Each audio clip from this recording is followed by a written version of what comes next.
Hello, स्वागत है आप सभी का एक और नए वीडियो लेक्चर में। इस वीडियो लेक्चर में आपको करवाने वाले हैं कुछ इंपॉर्टेंट फार्मूले जो कक्षा 8 से रिलेटेड है। आपको ये सारे फार्मूले पता होना चाहिए, तभी आप क्लास 8 के गणित को बड़े आराम से कर पाएंगे।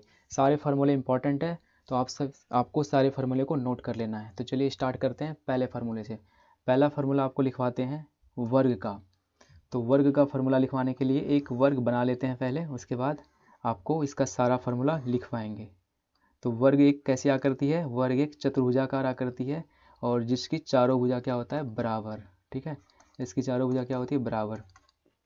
और वर्ग का यहाँ पर जो कोण होता है ना, चारों कोण, ये समकोण होता है, 90-90 डिग्री का होता है। वर्ग का चारों कोण क्या होता है? समकोण होता है, 90 डिग्री का होता है। और इसका चारों भुजा बराबर होता है। मान लीजिए इसकी एक भुजा ए है, तो इसकी चारों भुजा और भी तीनों भुजा क्या हो जाएगी? ए ए। ठीक है, और देखिए इसका अगर हम इसके ऐसे दो शीर्ष को ऐसे मिला देंगे तो ये विकर्ण कहलाएगा। ये क्या कहलाएगा? वर्ग का विकर्ण कहलाएगा, विकर्ण। तो चलिए इसके अब क्षेत्रफल का फॉर्मूला लिखते हैं। तो वर्ग का क्षेत्रफल आपका होता है भुजा का स्क्वायर। वर्ग का क्षेत्रफल आपका होता है भुजा स्क्वायर। इसको हम शॉर्ट में लिख सकते हैं ए स्क्वायर। अगर हम इसके भुजा को ए मान ले तो क्या बनेगा? ए स्क्वायर। इसको शॉर्ट में लिखते हैं ए स्क्वायर। इसके परिमाप का फॉर्मूला होता है 4 गुना भुजा। वर्ग का परिमाप होता है आपका 4 गुना भुजा। इसके चारों भुजा को अगर जोड़ देंगे तो क्या मिलेगा? परिमाप मिलेगा। तो इसलिए इसका फॉर्मूला क्या होता है? 4 गुना भुजा। इसके विकर्ण का फॉर्मूला होता है, अगर आपको विकर्ण निकालने बोला जाए तो विकर्ण का फॉर्मूला होता है आपका √2 गुना भुजा। ठीक है, समझ में आ गया? ये तीनों इंपॉर्टेंट फार्मूला है वर्ग का। चलिए अब अगला फार्मूला आपको बताते हैं आयत का सूत्र, आयत से संबंधित।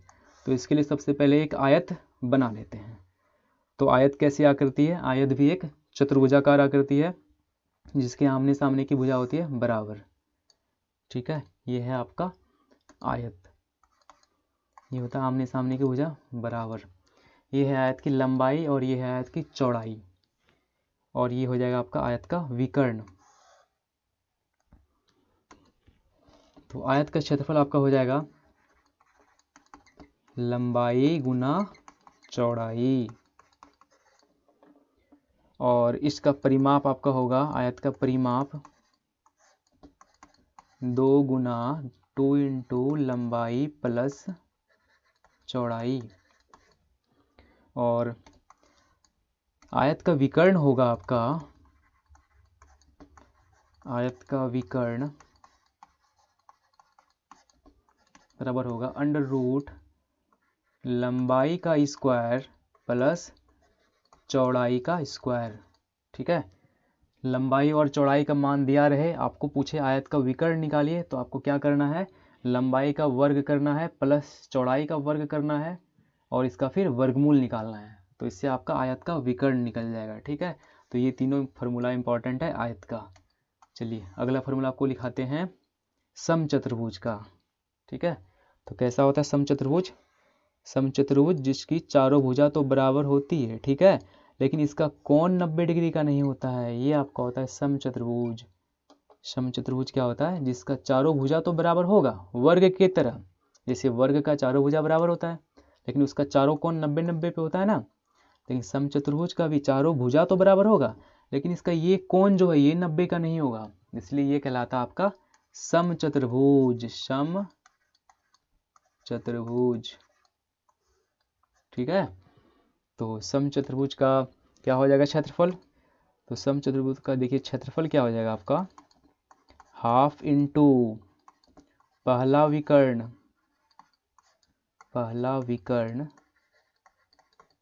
गुना दूसरा विकर्ण। ठीक है, ये सूत्र आपका होगा समचतुर्भुज का, हाफ गुना पहला विकर्ण गुना दूसरा विकर्ण। इसको शॉर्ट में ऐसे लिखेंगे, half into d1 into d2। देखिए ये वाला विकर्ण, ये आपका हो जाएगा पहला विकर्ण और ये आपका होगा दूसरा विकर्ण। ये है आपका d1 और ये है आपका d2।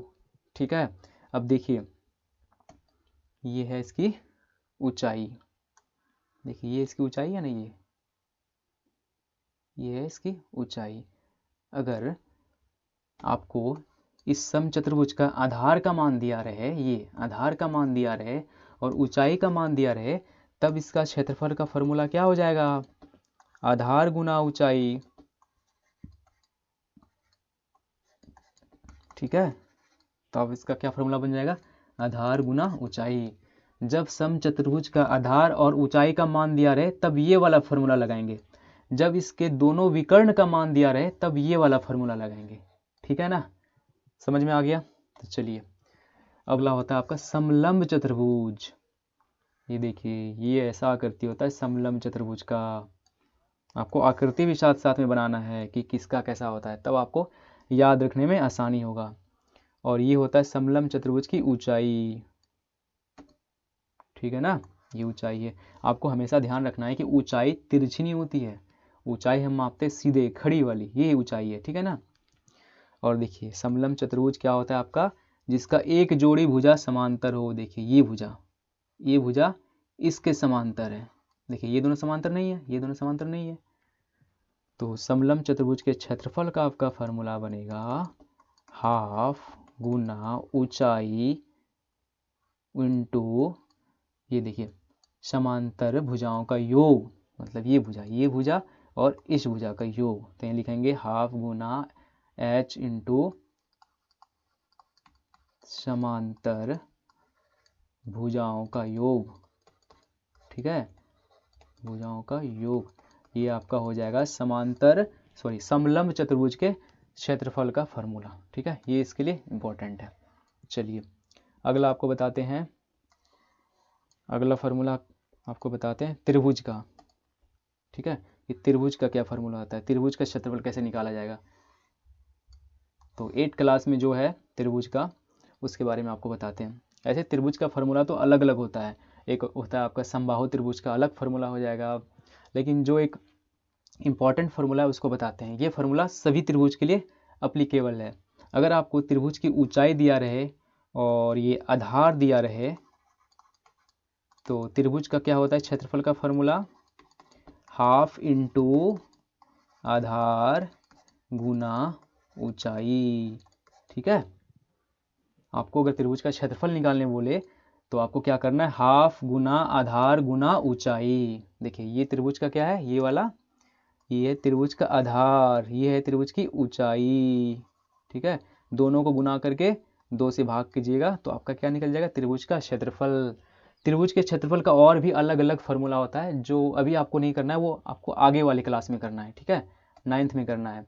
जैसे कि एक समबाहु त्रिभुज होता है, तो समबाहु त्रिभुज के क्षेत्रफल का भी फार्मूला आपका बनेगा हाफ गुना आधार गुना ऊंचाई। लेकिन आपको समबाहु त्रिभुज का ऊंचाई अगर नहीं दिया रहे, जैसे कि ये होता है समबाहु त्रिभुज की ऊंचाई, अगर आपको बस भुजा का मान दिया रहे, तो आपको पता है कि समबाहु त्रिभुज की तीनों भुजा क्या होती है, बराबर होती है।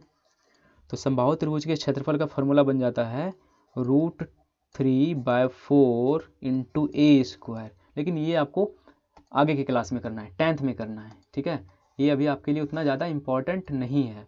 आपके लिए जो अभी इंपॉर्टेंट है वो कौन सा वाला फार्मूला इंपॉर्टेंट है, ये आपको करना है 9th और 10th में। आपके लिए भी फार्मूला इंपॉर्टेंट है ये वाला, हाफ इंटू आधार गुना ऊंचाई। तो आपको अभी यही वाला फार्मूला याद रखना है त्रिभुज का, ये वाला। ठीक है ना। चलिए फिर, ये तो हो गया त्रिभुज।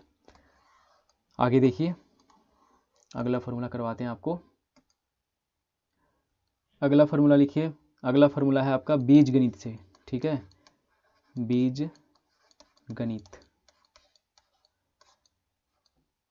बीज गणित में पहला फार्मूला लिखिए a प्लस बी का होल स्क्वायर का।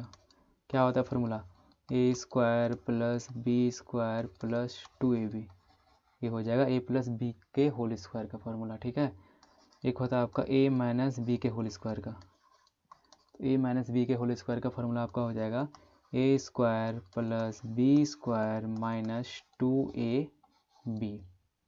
ठीक है ना।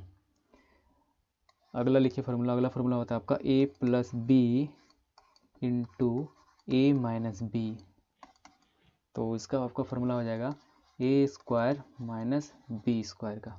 आप इसको ऐसे भी बोल सकते हैं कि ए स्क्वायर माइनस बी स्क्वायर बराबर क्या होगा, a plus b into a minus b. या तो आप इसको ऐसे बोल सकते हैं कि a plus b into a minus b होगा आपका a square minus b square.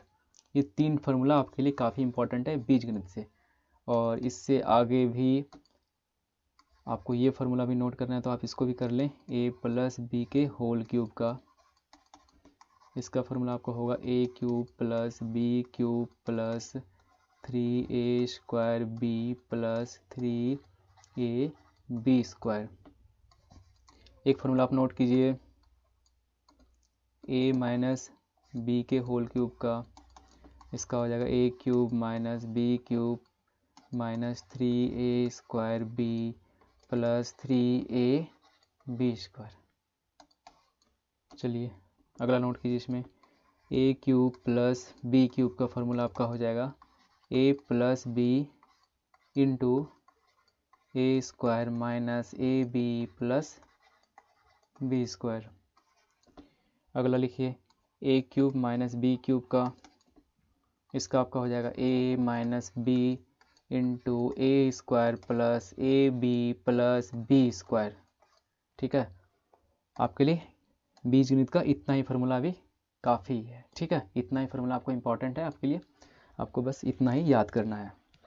ये सारा फार्मूला काफ़ी इजी है, बस आपको देखने में लग रहा होगा कि इतना सारा बहुत ज़्यादा हो गया, लेकिन काफ़ी आसान फार्मूला ये, आप इसको बड़े आराम से कर सकते हैं। आप ये फार्मूला खुद से भी निकाल सकते हैं कि ये फार्मूला देखिए कैसे आया। मैं आपको एक आइडिया देता हूँ, ये फार्मूला देखिए कैसे आया। ये वाला a प्लस बी का होल स्क्वायर का क्या फार्मूला बना, A square plus B square plus 2ab, ये बना ना। देखिए मैं आपको बताता हूँ कि ये फार्मूला कैसे आया। देखिए यहाँ पर क्या है, a प्लस बी का होल स्क्वायर, तो a प्लस बी के होल स्क्वायर को हम ऐसे लिख सकते हैं, a प्लस बी के होल स्क्वायर को हम ऐसे लिख सकते हैं ना, a प्लस बी का क्या है, होल स्क्वायर है, तो हम इसको ऐसे लिख सकते हैं a प्लस बी इंटू का इंटू ए प्लस बी। ठीक है, इसको ऐसे लिख सकते हैं a plus b into a plus b, क्योंकि स्क्वायर है ना, तो a प्लस बी गुना ए प्लस बी कर दिए। ठीक है, अब देखिए इसको हल कीजिए, a into a square plus a गुना बी ए बी प्लस यहाँ भी देखिए b गुना a तो b हो जाएगा, ये इसको a भी लिखिए सीधा करके, प्लस b गुना b तो b स्क्वायर। देखिए क्या हो जाएगा, a square a b plus a b 2ab plus B square. देखिए बन गया ये वाला फार्मूला। और यही वाला फार्मूला मैंने आपको कहाँ लिखा है, यहाँ लिखा है ना, a प्लस बी का होल स्क्वायर का बना ये formula, A square plus B square plus 2ab। देखिए A square plus B square plus 2ab। ठीक है, आप इसको 2ab को इधर आगे पीछे लिख सकते हैं, इससे कोई दिक्कत नहीं है। जैसे मैंने 2ab को लास्ट में लिखा और यहाँ पर 2ab बीच में है, इससे कोई दिक्कत नहीं है। आप इसको ऐसे भी बोल सकते हैं A square plus 2ab plus B square, या तो आप इसको ऐसे बोल सकते हैं कि ए square plus B square plus 2ab, इसमें कोई दिक्कत नहीं है। ठीक है, तो आपको बीजगणित का इतना ही फार्मूला अभी याद रखना, यही फार्मूला आपके लिए इम्पॉर्टेंट है। और ख़ास करके ये ऊपर वाला तीनों, ये हो सकता है इसका भी यूज हो, लेकिन ये तीनों ऊपर वाला ज़्यादा यूज होगा आपके लिए।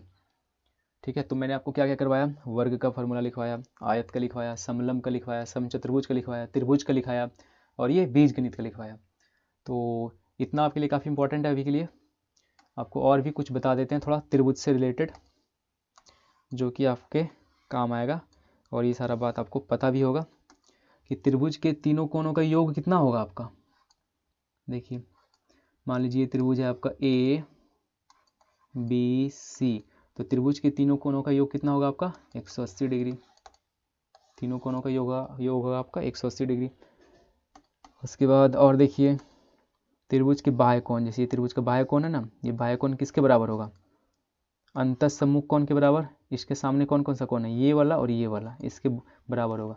तो कोण, ये बाहर वाला कोण, ये बाहर वाला कोण किसके बराबर होगा, कोण ए प्लस कोण बी के बराबर। ये त्रिभुज से रिलेटेड कुछ बातें हैं जो कि इम्पोर्टेंट है और आपको पता होना चाहिए। चैनल पर नए हैं, सब्सक्राइब नहीं किया तो प्लीज़ चैनल को सब्सक्राइब कीजिए, ताकि आपको मैं आपके लिए ऐसे ही क्लास 8, 9, 10th का वीडियो लेक्चर गणित का लेकर आता रहूँगा।